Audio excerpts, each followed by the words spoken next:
man that their number one requirement for a woman is for a woman to be his piece, you just know you're dealing with a true to the dating pool. 25 to like 30-year-old guys are excited to go out with me. The person I married was an amazing man. Later, I ended up getting a divorce because I woke up one day and I realized I'm best friends with this person. You so bad, I don't know why you can't keep it. Do blame everything, all of our actions on men. Nothing is ever our fault. If a guy says to you, I want peace in my relationships, run for the hills.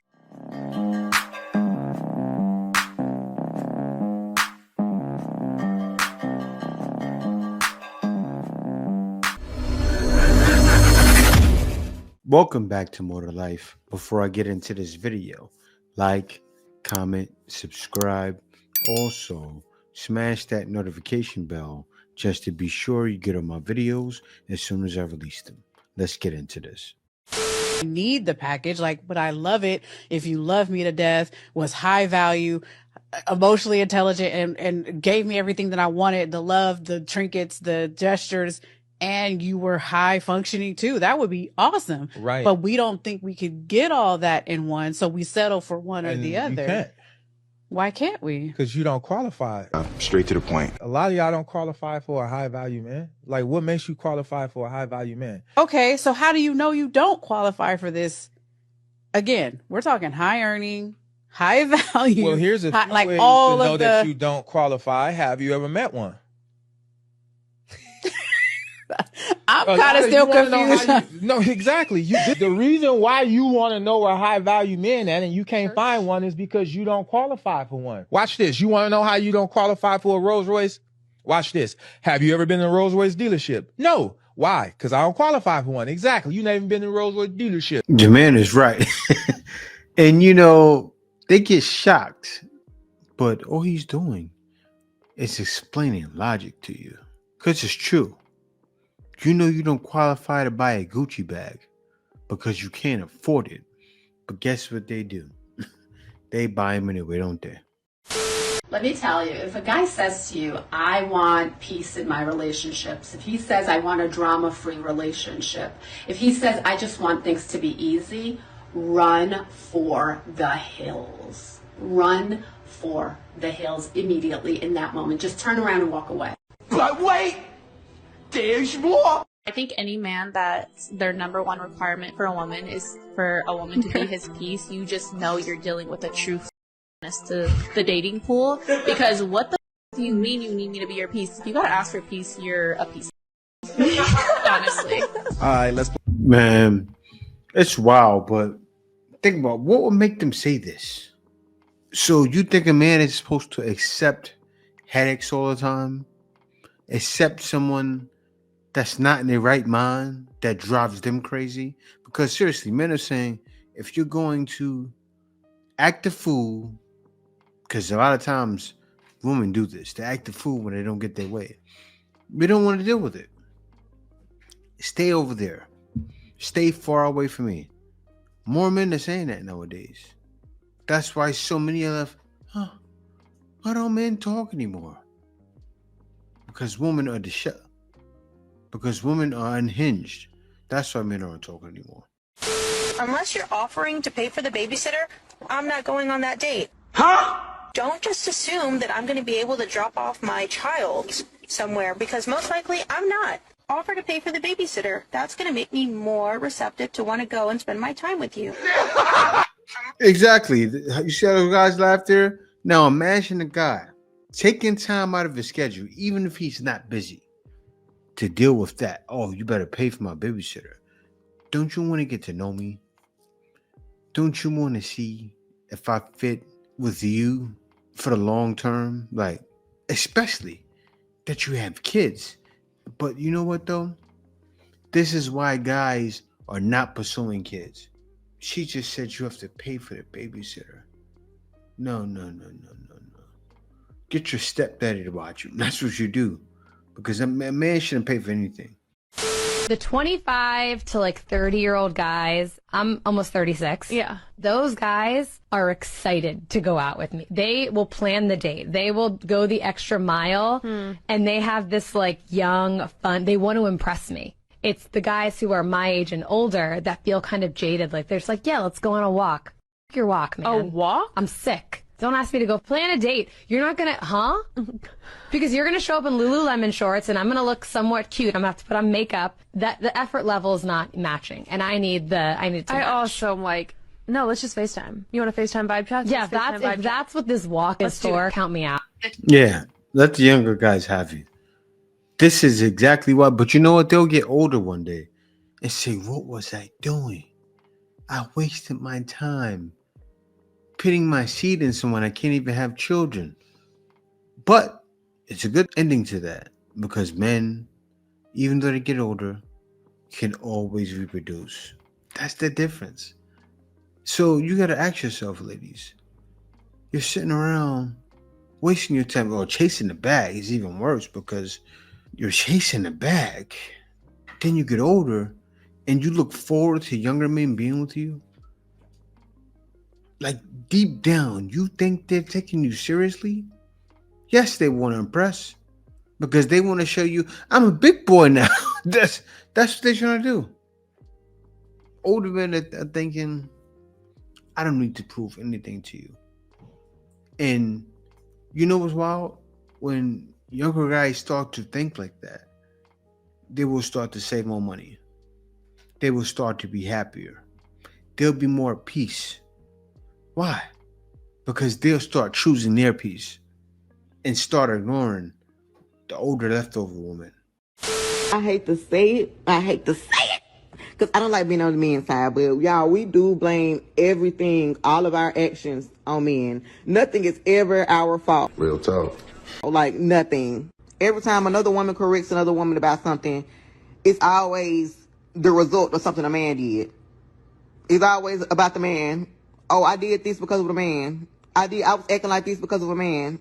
Bro, you was acting like that because you wanted to act like that. You did that because you wanted to do that. You're behaving like that because you want to behave like that. It has nothing to do with some damn. Like, I had to learn that too. No shade. You know what I'm saying? I used to act crazy as I ain't talking about exposing my body like that, but I used to act off my rockers. I got on top of the car while he was driving acting crazy, y'all.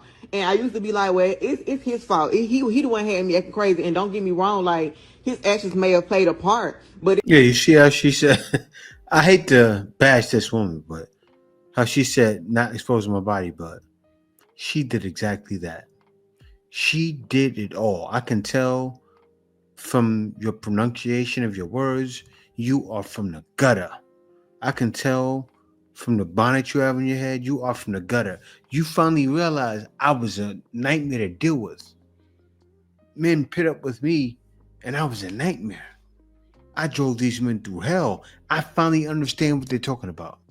You see, now why guys are choosing their own peace.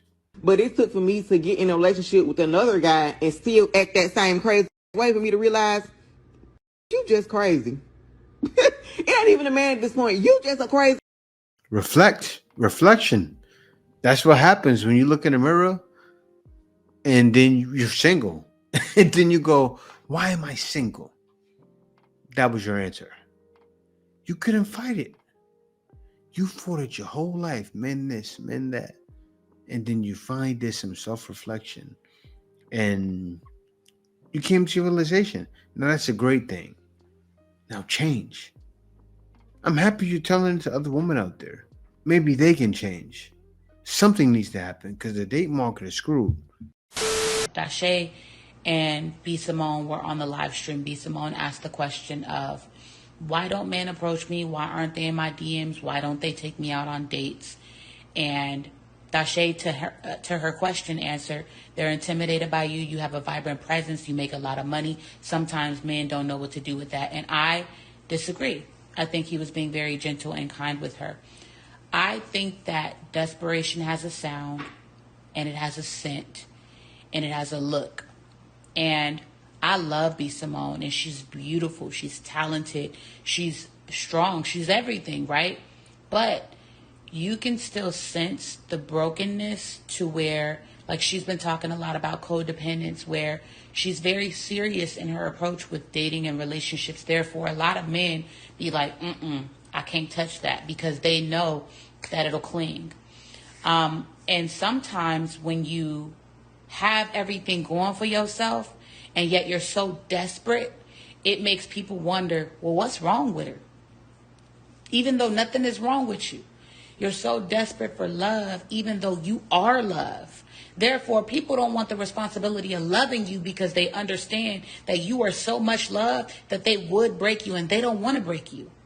While a lot of men are out here breaking women's hearts or just out here doing dirt, a lot of them don't want to be responsible for breaking your heart. So they will go find another broken person who they know is already broken, so they won't be responsible for breaking you. And because she's on this healing journey, she's rediscovering Jesus again, she's rediscovering herself, she gives off this pheromone, for lack of a better word. She gives off this scent that you're not ready to be pursued. You're not ready to be dated. Not only that, I don't think that's what it is. I think men see through all the nonsense.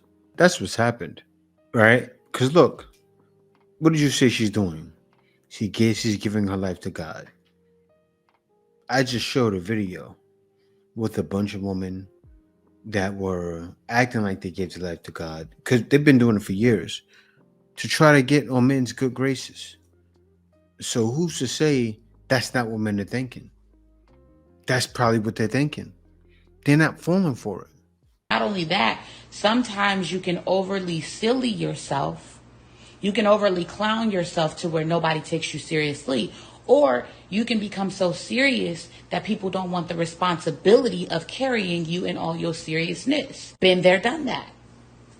This is why I'm speaking from experience. So many men have left me on the shelf because they understood that if I was in their hands, they would break me. They didn't want to be responsible for my brokenness. Even though I'm not this fragile girl, I'm not this broken girl, I'm not easily broken, they don't want to be responsible for snuffing out my light. Therefore, they will leave me where I'm at. Now, while I don't have the experience where nobody's approaching me, talking to me, I have plenty of motion. But I don't entertain it because I understand that I've come too far to entertain people who are not at my caliber. Sometimes you got to be willing to stay by yourself until you know that when you meet the person of your dreams, you won't lay down your boundaries. You will still stand on business. You won't idolize them. You won't become codependent on them because nobody wants to be codependent on. You know what I'm saying? Like, when you fully understand who you are and the weight that you carry, not only do you not want your weight to be laid down on somebody, you don't want their weight to be laid down on you. It has to be an equal balance. And right now, I still believe that B is figuring it out. She's still healing. And while she's happy and smiling and vibrant and all these things, there's still a scent of brokenness. Obviously, and I say this with all love, y'all, she's going through the transition of not being friends with Megan anymore. We all saw her journey of going through heartbreak with her previous man, and he broke her. I understand that brokenness because I was broken. So there's still a line that she has to cross between who she used to be and who God is creating her to be right now. She needs to be lost in the presence of God before she's worried about being found by a man. Not just her, me, you. The man that you want to marry will be found and he will find you in the presence of God. But right now, B is still straddling the line between the world and God. And that's why nobody wants to touch it, because they can't quite put their finger on what it is. And I can tell you that from experience, that when people know who you are and whose you are, they will not bother you. And if they do... Look, I'm going to stop it right there, but men are not thinking that. Men are staying away because, yes, they most likely can see that she's broken. And men don't want to deal with it. Men are refusing to pursue all. Broken ones that give their life to God, ones that are career driven, ones who did the work in therapy. Men are saying overall, no, ma'am. Right? Just like, remember those old Al Bundy shows when he was like, no, ma'am. And there's a bunch of guys. And that was back then. What was that, y'all? That was what? in like the 90s or the 80s. Yeah, I would think it was the 90s. Al Bundy had this show, No Man. That's what guys have said. It's sad, I think, what guys are doing, because guys are saying, I'd rather be by myself, and they're suffering and loneliness, but they're fine. Actually, I said it wrong. Sorry, y'all. They're not suffering. They're finding it loneliness. They're finding it. They're relaxing in it. They're working on themselves, going to the gym, maybe at home playing games, and enjoying life. Why did I divorce my husband? I divorced my husband because I was making a certain amount of money. I divorced my husband because I thought I didn't need him anymore. I divorced my husband because I had this senior position at work and thought I held the same position at home. I divorced my husband because I thought I was better than him because I had my degree now. I divorced my husband because I thought a successful marriage meant I was here and he was down here. That is not success. That's sickness. I found myself divorced and out there looking for love in all the wrong places. Congratulations, you played yourself.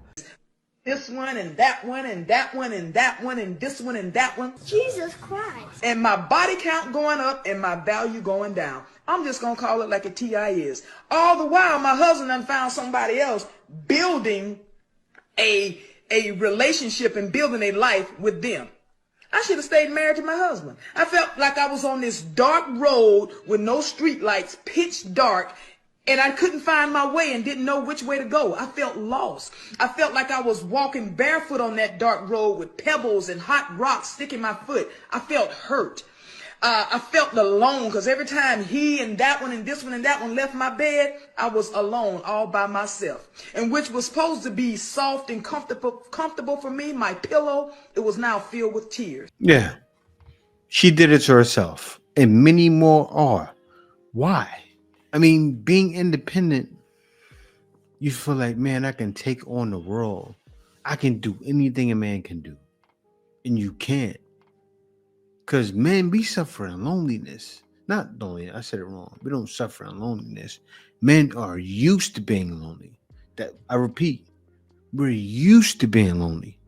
So what happens is your husband, when you left him, he's older. He was able to look at situations and see it for what it is. It's not like when you're 20s. When you're in your 20s, yeah, he's like, oh, I want to get married. But now he's looking at relationships, looking at women and saying, I see her for every game she's playing. So when he got with the next girl, he was ready. He was already ready. And shouts out to him because he moved on, did well while you struggled. And many more ladies are struggling. And I don't feel bad for them. Why? Why should anyone? You did it to yourself.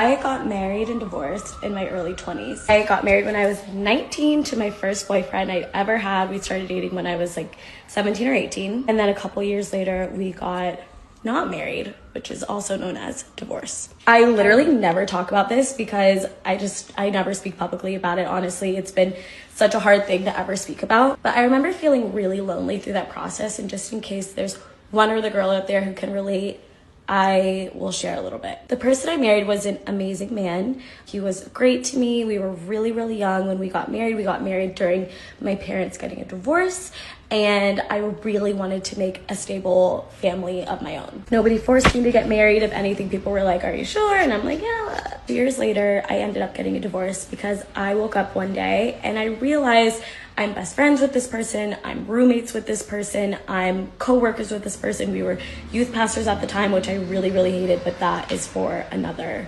story. Everyone said that being a youth pastor was my calling, and I'm pretty sure it was a prank call. But I remember thinking, I messed up and I don't want to keep wasting this man's time. Specifically remember getting the thought and hearing myself say, I'm married to someone else's husband. The sooner I let him go, the sooner that he can start that process with the person you really should be with, who's going to love him the way he deserves. I growing up thought that I was going to be like breaking the generational curse of divorce. My parents have been divorced.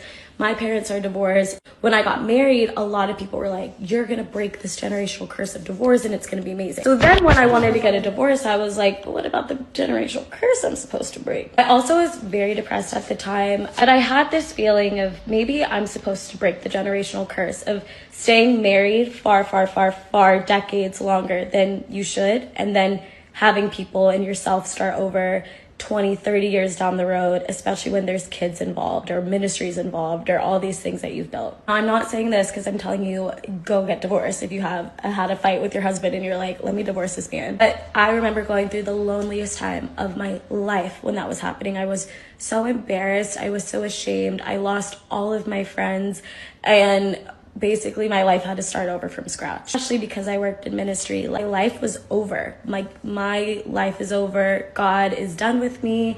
Even though I knew that wasn't completely true, I still felt like, well, my life won't be as good as it would have been if I had stayed married. Even though I really felt strongly that this was not the right situation for me. I remember people telling me, I'm not in the will of God anymore. I'm never going to be as happy as God would have intended me to be if I made this decision. I told a very close friend of mine who was a pastor, hey, I have to choose myself in this moment. I know that sounds corny, but if I don't do this, there's not going to be a Mariah to even be mad at. I am at the end.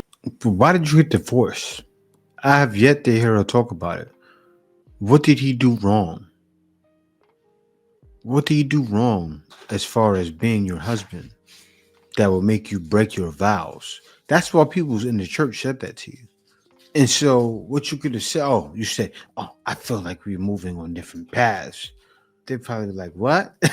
That's what happened. They gave you a reality check, but it didn't sink in. She still thinks it's okay, divorce. It didn't sink in at all. And you can tell from the way she's talking now.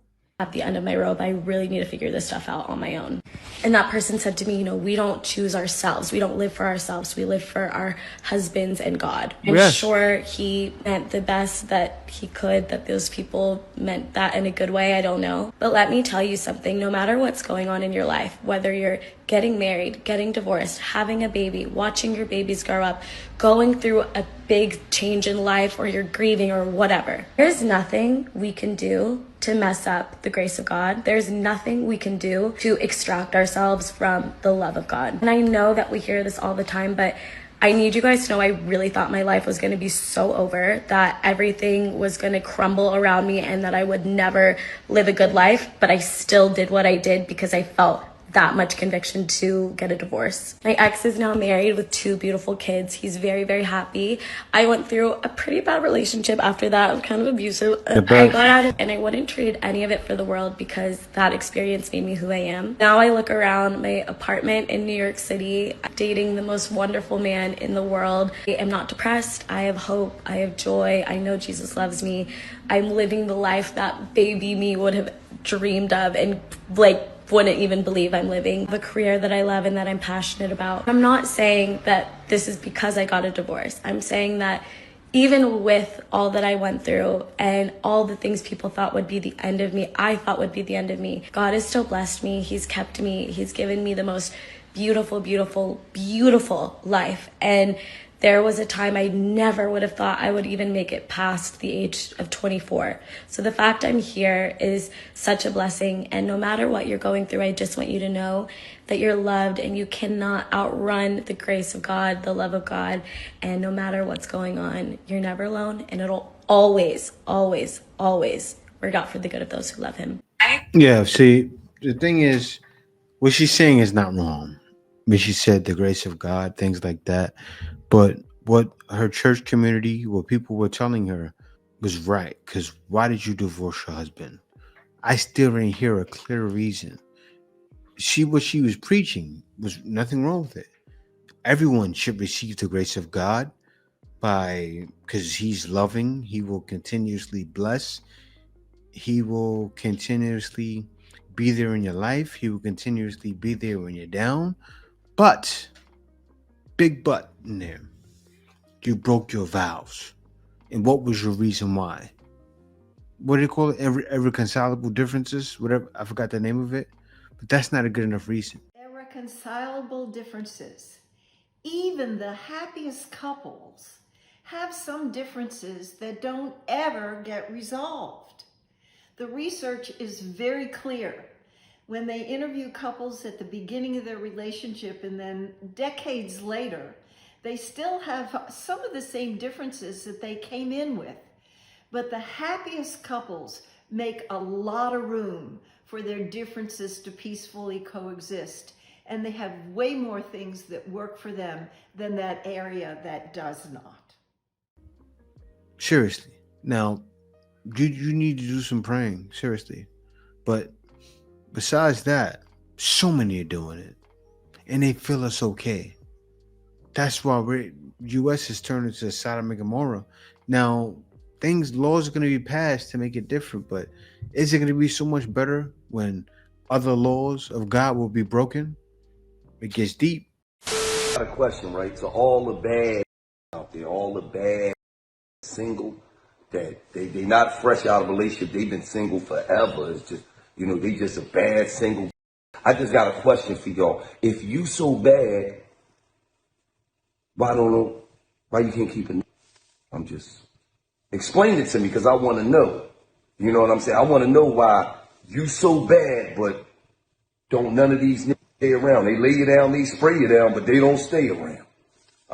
They ejaculate and then they evacuate. I'm just trying to figure it out. Bad. Clip of I can't remember his name.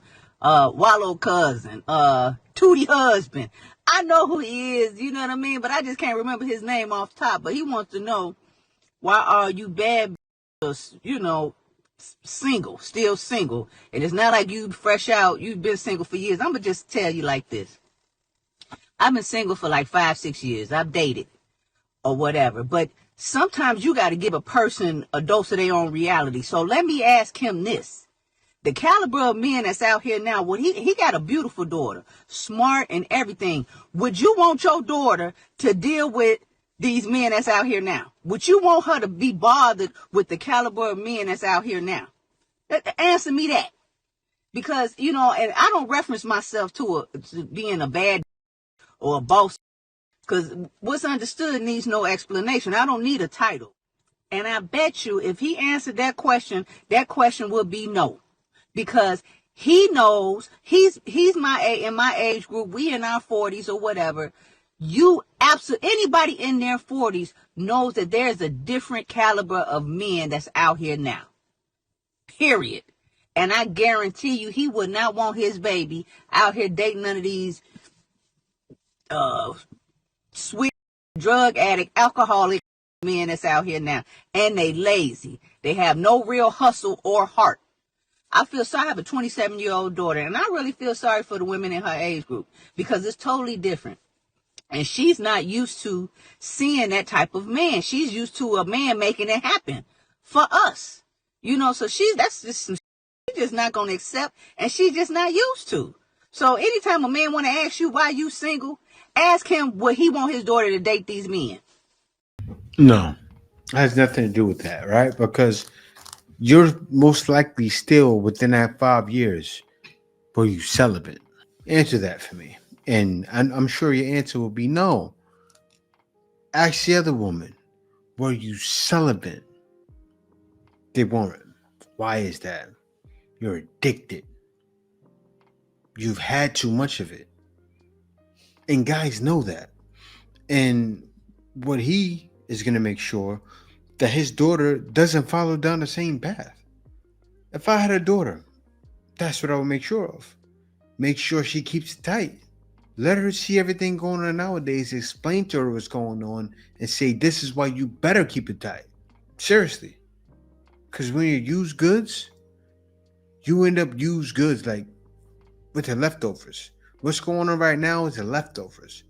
Why are ladies getting leftovers? They're not willing to hold out. They're not. And they're stuck. They don't put themselves in the environment, as the one guy explained. Where are you going to meet the high value men? You don't know where to meet them. Maybe she can go around her father and meet some men. Who knows? Right? Who knows what the future holds? But you can't dictate that to the youth. But yeah, guys, thank y'all for watching. And this is why men have decided They'd rather choose peace to pursue women that are like that. Thank y'all for watching. See you next video.